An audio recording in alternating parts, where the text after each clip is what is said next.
En général, en tant qu'entrepreneur, on a déjà une montagne de responsabilités. Gérer l'équipe, livrer de la valeur, prendre des décisions, gérer les finances, les ventes, les urgences du quotidien. Alors, quand une idée de contenu surgit, souvent, c'est pas le bon moment. On est à la salle de gym, en voiture, sous la douche ou juste entre deux tâches. Et dans ces moments-là, ce qui se passe est presque toujours le même.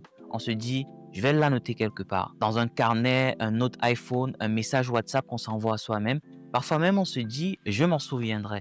Mais on sait tous comment ça finit. Le carnet reste fermé, la note est perdue dans une centaine d'autres. Et le vocal WhatsApp, jamais réécouté. Et cette phrase percutante, cette idée simple mais vraie, elle disparaît. C'est pas qu'on manque d'idées, on manque d'un pont. Un pont entre le moment de l'inspiration et la transformation concrète de cette idée en contenu. Aujourd'hui, ce pont, c'est souvent une équipe, un assistant, un designer, un community manager, un process qui commence souvent par « je dois leur expliquer ce que j'ai en tête », mais quand on est honnête, ce process est lourd, lent et souvent il casse l'élan de l'instant. Ce qui était spontané devient une tâche, ce qui était vivant devient un projet à gérer.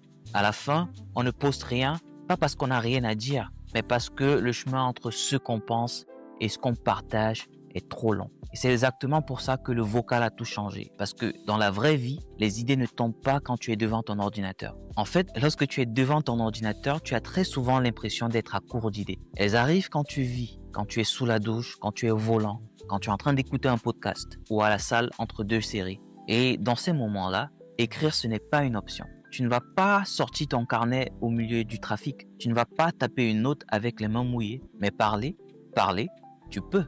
Juste un bouton, un vocal et l'idée est capturée. Et c'est là que ça bascule parce qu'à partir de ce moment, l'idée ne meurt plus. Elle vit, elle passe, elle est parlée, elle est enregistrée. Et derrière, l'intelligence artificielle fait le reste. Mais ce n'est pas juste une question de praticité. C'est aussi une question de fluidité. Parce que quand tu parles, tu penses plus vite. Tu laisses l'idée couler sans interruption. Tu ne la bloques pas avec un syntaxe, une orthographe, une structure. Tu la ressens, tu la vis et ça change tout. J'ai remarqué que quand j'écrivais, je perdais le fil. Je notais un bout de phrase et l'élan disparaissait. Mais quand je parle, l'élan reste. L'idée sort comme elle est née, entière, vivante, avec son ton, son énergie et ses nuances. Et c'est pour ça que pour moi, le vocal, c'est l'interface la plus naturelle. C'est notre manière instinctive de penser, de s'exprimer, d'enseigner, de transmettre. Et aujourd'hui, grâce à l'intelligence artificielle, cette parole peut devenir un post, un script, un message prêt à impacter, sans effort, sans friction, juste naturellement.